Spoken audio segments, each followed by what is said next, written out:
Hi friends, నేనైతే మా స్లాబ్కి ఎంత అయింది అనేది వీడియో అయితే తీశాను. దానికి చాలామంది కామెంట్ చేశారు, మొత్తం స్లాబ్ వరకు అయిన ఖర్చు ఎంత అది చెప్పారు అని చాలామంది కామెంట్ చేశారు. దగ్గర 40 మెంబర్స్ దాకా అయితే నాకు కామెంట్ చేశారు. వాళ్ళ కోసమే ఈ వీడియో. అలాగే ఎవరైనా కొత్త వారు ఉంటే సబ్స్క్రైబ్ చేసుకోండి. అందరికి కూడా స్లాబ్ వరకు ఎంత అవుతుందో ఒక అవగాహన వస్తుందని ఈ వీడియో చేస్తున్నాను.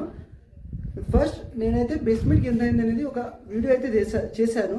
దాంట్లో మొత్తం బేస్మెంట్కి ఎంత అయింది మొత్తం వివరాలతో సహా అన్నీ ఏ రాడు వాడామో అన్నీ చెప్పాను. ఆ వీడియో లింక్ కూడా పెడతాను. అలాగే మనకు బేస్మెంట్ వరకు మనకు అయిన ఖర్చు అనేది 2,81,600 2,81,800 అయితే మనకు బేస్మెంట్కి అయింది ఫస్ట్ బిల్కి. అలాగే దాని తర్వాత ఫోటో తీసిన తర్వాత 20 రోజులకి మనకు ₹1,00,000 అయితే మన అకౌంట్లోకి అయితే క్రెడిట్ అయిపోయాయి. దాని తర్వాత మనము పిల్లర్ వేసామన్నమాట. ఆ వీడియోలో ఆ పిల్లర్ తీయలేదు. పిల్లర్ వేయడానికి మనకు సీకులు తెచ్చాను 12 mm. అలాగే సిమెంట్కు అన్నిటికీ 20,000 అయితే ఖర్చు అయ్యాయి పిల్లర్స్కి. తర్వాత అది ప్లిత్ బీమ్ అయిన తర్వాత పిల్లర్స్కి దానికి 20,000. అలాగే దాని తర్వాత అయితే మనం గోడలు కట్టుకున్నాము. గోడలకు కూడా ఎంత ఖర్చు అయింది అనేది టోటల్ ఒక వీడియో అయితే తీశాను, ఇంతకుముందు పెట్టాను ఆల్రెడీ మన ఛానల్లో. ఆ వీడియో లింక్ కూడా నేను కింద అయితే పెడతాను, చూడొచ్చు. అలాగే మనకు గోడలకు ఖర్చైన డబ్బులు మొత్తం వచ్చేసి మనకు 1,65,750 1,65,750 అయితే ఖర్చు అయ్యాయి. నేను అటెందుకు చూస్తున్నాను అంటే అక్కడ అయితే మనం మొత్తం రాసుకున్నాను అనమాట. అంటే అన్నీ గుర్తు ఉండడం కష్టం కాబట్టి రాసుకొని అక్కడైతే పెట్టుకున్నాను. దాంట్లో అయితే చెప్తున్నాను మనకు గోడలకైనా ఖర్చు అంతా. దాని తర్వాత స్లాబ్ వేసుకున్నాం మేము. సెకండ్ బిల్ కూడా ఫోటో తీసిన తర్వాత 20 రోజుల్లో వచ్చేసింది. దాని తర్వాత మనం అయితే స్లాబ్ వేసాము. స్లాబ్కి కూడా నేను ఇంతకుముందు వీడియో అదే స్లాబ్కి, దానికి ఆ వీడియోకి అందరూ కామెంట్ చేశారు.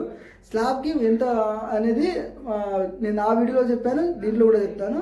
ఎవరికైనా ఆ వీడియో కావాలంటే ఆ వీడియో చూడాలంటే మొత్తం టోటల్ దేనికి ఎంత అయింది, ఎంత ఇసుక పడుతుంది అది టోటల్ తెలుసుకోవాలంటే ఆ వీడియో లింక్ కూడా కింద పెడతాను. ఛానల్లో కూడా మీరు చెక్ చేయొచ్చు.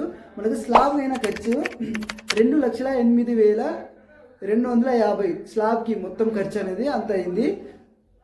అండ్ ఈ ప్లాస్టింగ్ అయిన ఖర్చు అయితే దీంట్లో వేయట్లేదు, ఎందుకంటే ఇది కంప్లీట్ అయిన తర్వాత ఈ వీడియో కూడా చేస్తాను నేను. కొద్దిగా బ్యాక్ సైడ్ అలా కొద్దిగా ఉండిపోయింది, ఆ వీడియో కూడా తీస్తాను. అలాగే వైరింగ్, టైల్స్, ప్లంబరింగ్ అన్ని వీడియోలు కూడా తీస్తాను. ఇప్పుడుకైతే స్లాబ్ వరకు అయిన ఖర్చు మొత్తం చెప్తున్నాను. మనకు ఈ బుక్ కూడా హ్యాండ్లో పెట్టుకుంటాను. ఫస్ట్ బేస్మెంట్కి మనకు 2,81,800 అయ్యాయి. దాని తర్వాత పిల్లర్ వేసుకున్నాము. ఆ పిల్లర్కి అయితే మనకు 20,000 అయింది మొత్తం టోటల్. ఇసుక అయితే ముందు ప్లింత్ బీమ్కి తెచ్చిన ఇసుకనే దీంట్లో వాడాము. కంకర్ కూడా అదే, సిమెంటే తెచ్చాము, సింకులు తెచ్చాము, కాబట్టి 20,000 అయినాయి. దాని తర్వాత మనకు గోడ ఖర్చు అనేది 1,65,750 అయింది. దాని తర్వాత స్లాబ్కి 2,08,250 అయింది. టోటల్ మనకు స్లాబ్ వరకు మాత్రమే, దీంట్లో ఈ ప్లాస్టింగ్ అవేం కాదు, స్లాబ్ వరకు మనకు 6,75,800 6,75,800 వరకు అయితే ఖర్చు అవుతాయి. దగ్గర 7 లక్షలు స్లాబ్ వరకు కంప్లీట్ అయిపోతాయి. మళ్ళీ దాని తర్వాత చాలా ఖర్చు ఉంటుంది. ప్లంబరింగ్ ఉంటుంది, ప్లాస్టరింగ్ ఉంటుంది, పెయింటింగ్ ఉంటుంది, మనకు టైల్స్ ఉంటాయి, అవన్నీ ఎక్స్ట్రా అయితే అవుతాయి.